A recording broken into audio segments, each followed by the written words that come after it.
என்ன பொரிகள்ல பொட்டுக்கல்ல தாங்க. வேற என்னக்கா? அண்ணே அவள் எப்படிண்ணே? அவ எப்படி நீ ஏன்ட்ட கேக்குற? அவ எப்படின்னு சொன்னா செருப்பு பிஞ்சிரும். இரியா என் புருஷனை கூட்டு வந்து உன் கடையை கொளுத்து. உனக்கு நான் என்னையா பாவம் பண்ணேன்? ஆளவத்தியா முடி கொட்டின மண்டை. இது வெள்ளம் எப்படி? எங்க தம்பி போன வாட்டி வந்த வெள்ளத்துல வீடெல்லாம் அரைச்சுக்கிட்டு போயிருச்சு. இதான் அரிச்சுக்கிட்டு போச்சா? திரு அந்த வெள்ளத்தை இதுல விட்டா கடை அரிச்சுக்கிட்டு போயிரும் போதுக்க. வெள்ளை கிலோ எவ்வளோயா? 60 ரூபா தம்பி. 60? சப்பானி மாதிரி நிக்காது எடு. இது அண்ணே இது சாம்பிராணி குடுன்னு சொன்னேன்.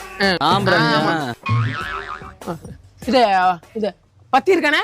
எதுல வேணும்? 5 ரூபாயில 10 ரூபாயிலையா? 5 ரூபாய் 2 கொடுனே. வேற வேற என்னடா சொல்ல வர்ற? சுண்டல் சுண்டல்ண்ணே சுண்டல். குண்டலா? குண்டலா? நான் கூட